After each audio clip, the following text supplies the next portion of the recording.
little poke at the elitist art establishment that, you know, they're saying we're fake artists already before somebody else does. And certainly there was a few of us that went and did it, and once we've seen, obviously there's loads of them now, the differences are quite astounding really, from woman to woman.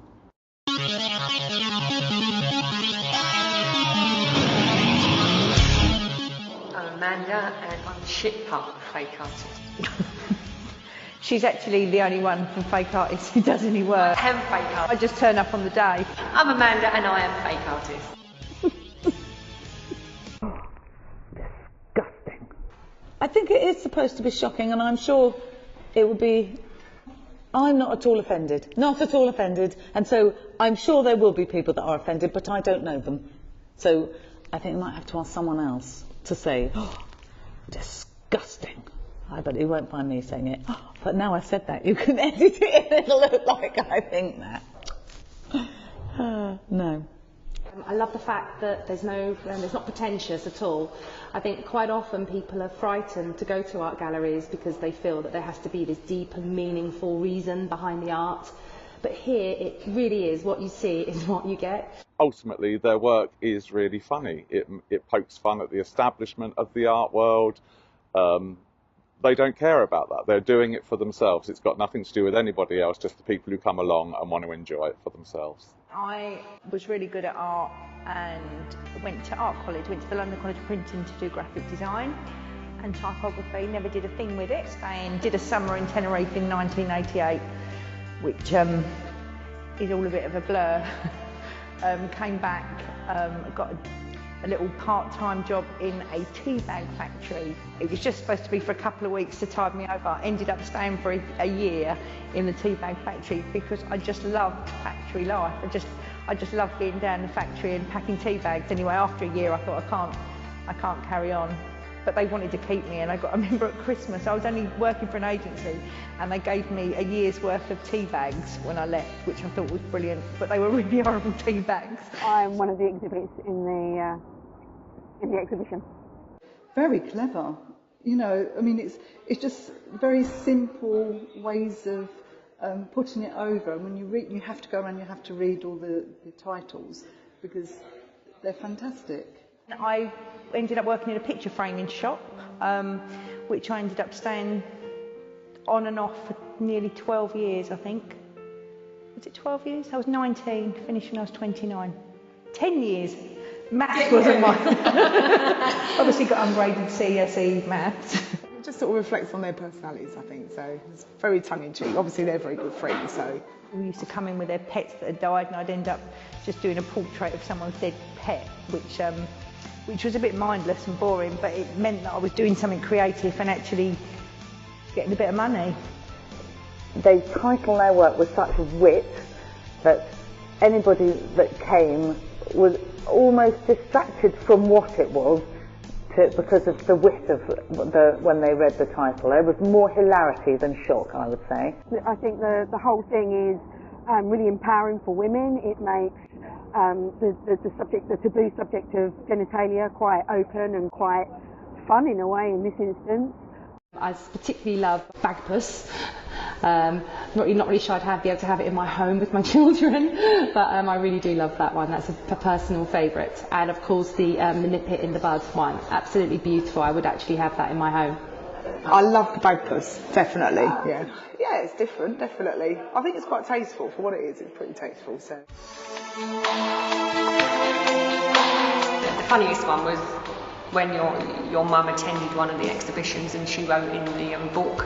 I can see the bitterness on the wall. But it was great. It depends on in which context it's placed. I mean, if it's about health and women's health and you know, empowering young girls especially to be open and frank and discuss problems that they might encounter, then I think that would be a good thing. If it's sexually degrading women, then perhaps not, no. But then again, I think that's down to women's choice as well.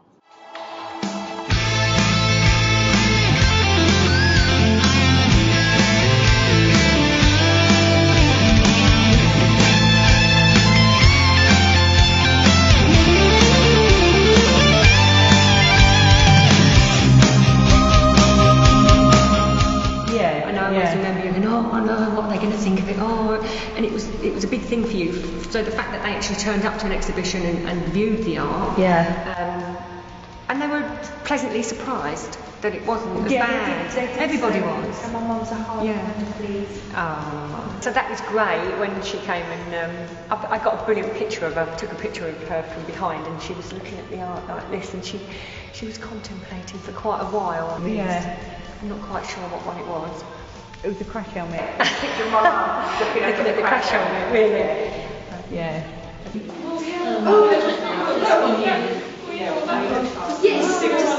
Lots of people are like, yeah, they come in, we're quite happy to take our children and they're comfortable with it. From an educational point of view, it was brilliant. Teenagers went in and one lady thanked me because she said now she doesn't have to explain everything to her son and his friends. But they went in and out of the exhibition about 10 times, didn't they? Some of the things that we've done, someone would say a little controversial, and we've got one of the Virgin Mary. And because we do it for us and nobody else, we don't see anything, and all we see in it is humour. But when you're putting it out there to a wide audience, you've got to be ready to defend what you've done or have a good explanation for it, and that's what we lack. No questions. They did everything for a laugh, and that's all you need to know.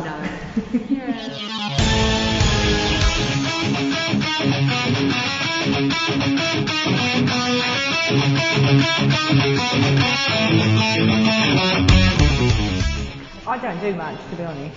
You phone me and say, right, this is what we're doing, and I go, when? Be here, do this. Make sure you brush your hair. Cleanse your teeth. Inside your head, must you be on guard as you replay all you said to get me into bed? Have you lost control? Did you know that this would happen at each and every rep? Checkham Lads, how did we get involved with Checkham Lads? I was diagnosed, unfortunately, with testicular cancer around 3 years ago. Checkham Lads really supported my journey through kind of cancer, from my first diagnosis through to my first operations, my multiple months of chemotherapy, and then on to my large operation afterwards. They then continued to support me as I kind of recovered and got back to normal life, really. Exactly. If we're going to put on an exhibition, let's just raise awareness and do something for somebody else. And it also gives us more sort of ideas, doesn't it, to make things and do what it does me. I kind of think, wow, we can do this, we can do that. And I also work with Checkham Lads on supporting other guys that are going through kind of everything that they're doing, and I help raise awareness in schools by talking about testicular cancer, how to check your balls, and just be kind of a bit more aware of your stuff, really. I'd love to do the Guinness Book of Records for the most bollocks ever casted. Give me a bit of notice, though. About 10 years. I'd love to go to, places, take it to places like fire stations, football teams, so you're raising awareness at the same time for Checkham Lads. You just want to... No, I don't want to cast it. They do it themselves. Can we just make that clear? Yeah. They do it themselves. They have a dipping dish. A lot of people that don't understand it think straight away that it's really seedy. They judge you for it. It's nothing. You get judged for your art. Never judge an artist by their art. Yeah, I don't really know where we go with this. I do, but I'm not telling you. Amanda's very driven. It's not dying. It's not going in the little cupboard and dying. No. It's us in that cupboard, love. Not going back in that cupboard yet. You need a bigger cupboard. And you know what's so great about it? It's saved some marriages, hasn't it? I've had people say to me, thanks very much, my wife did this, and our marriage is brilliant now. So we've been sort of counsellors as well, haven't we? Yeah. A lot of guys are like, I'll do it, they give all this, and then it's like, well, I'm not doing that now. Yeah. I think it's the thing from when guys are young, and it's like, oh, manhood, mine's bigger than yours, mine's smaller. I think it's all about that for men, whereas women, we've never sort of, mine's bigger than yours. It doesn't really happen, does it? Amanda's is bigger than mine.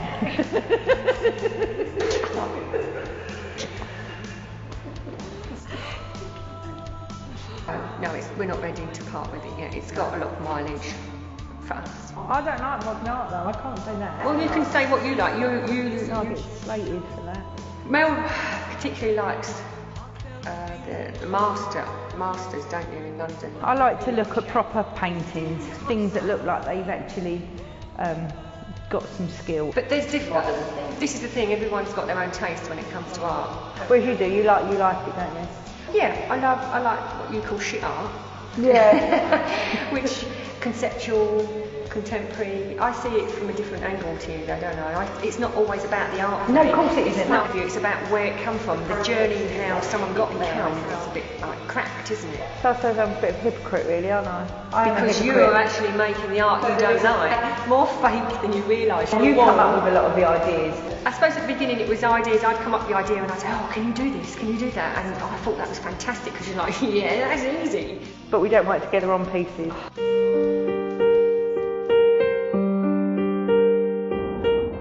Slightly tingly, I guess, I suppose, really.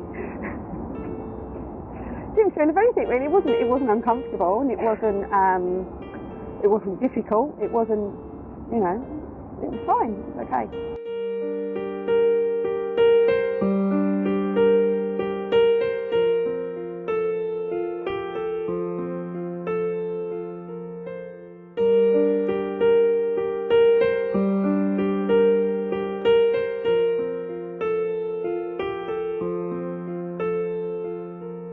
It was fun. When we do work, we've worked on a few. Oh, nightmare. Mel goes and does her bit, I do my bit, and then we come together and put it together, don't we? We've tried working alongside each other and collaborating on one piece, but what we ended up doing is we have ideas and she'll do one and I'll do the other one. We don't do a bit. We don't work. And we nip it in the bud. We did that together, didn't we? We did at the end, didn't we? I kind of did all the little bits and then you come together. But I have to leave the room because let you do that bit and then I'll come back and then I'll do one bit. I'm chaotic, absolutely chaotic. Mel's a real artist. She's a messy cow. Amanda's behind me with her dirt buster as I'm charcoaling. I think it brings a serious subject into the fore, and that people can actually discuss it, and maybe it makes people less inhibited about actually discussing these sorts of subjects. I love the way they do it. So one of the pieces looks very much like almost a nun, but then you realise that actually if you look at it in a different light, it looks far more sexual, far more suggestive, but then it's all framed within a religious context, which kind of tricks you back to thinking that it looks more like a nun again. So it's very nicely done. The captions just make it so funny. You see it what it is with the captions there. If the captions weren't there, maybe you think, oh, that's a bit strange, what is that? But because the caption just explains it completely. Like Mr. Softy, the ice cream one, I think that's brilliant. But they're all just wonderful. The flowers that they make and things like that out of body parts, I think is fantastic. It's individual, very personal. I've come to look at Mel and Amanda's fanny art. I just really like fannies.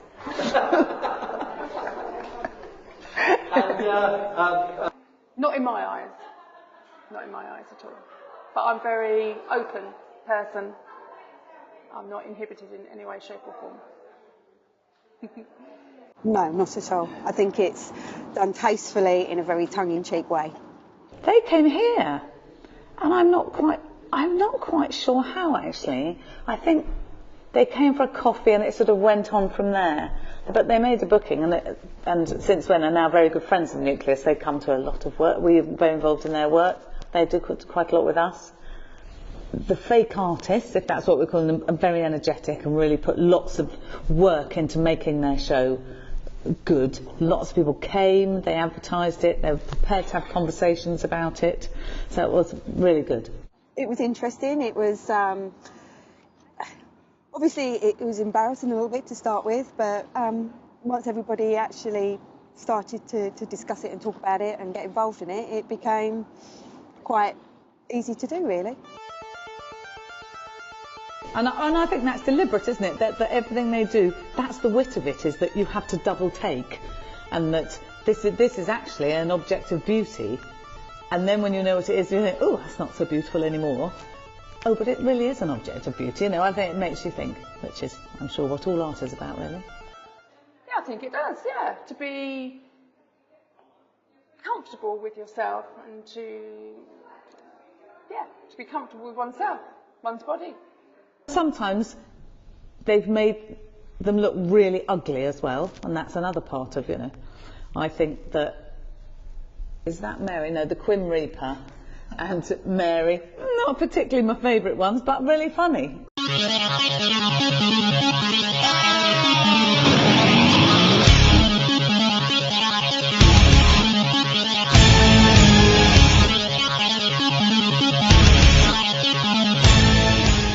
everybody loved the work, loved the wit of it, and then I don't know if you knew they were selling necklaces with casts, I think were vaginal casts, which sold really well, and people were walking around with other people's parts on their chest. So it was good, and actually it brought people down here to Nucleus Arts in Chatham, which is not always that easy.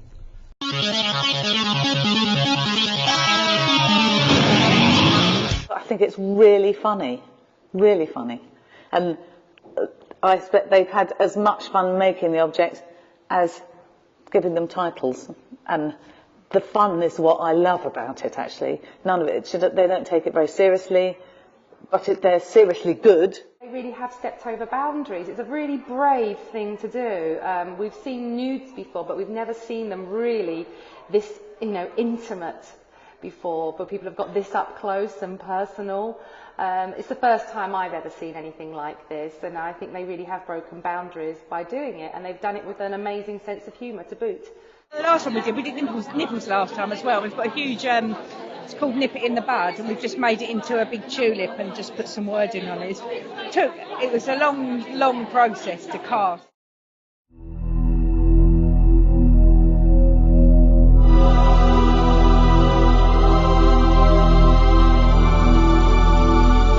I know that there's a lot of casting people's bum holes at the moment in copper and things like that. That's a big thing in London.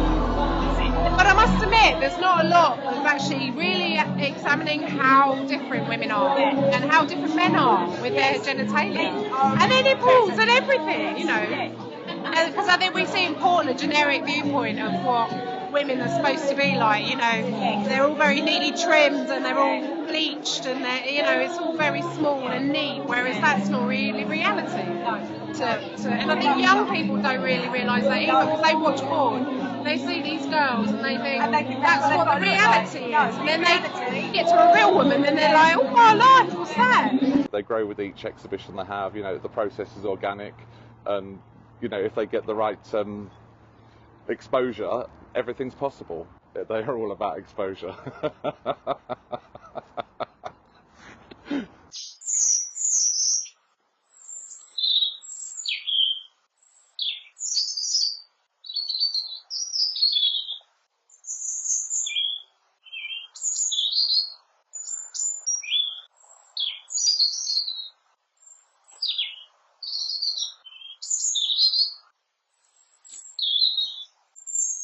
Just come down to have a look at some proper artwork.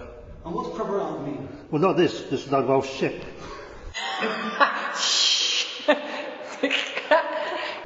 We can all relate to it, certainly.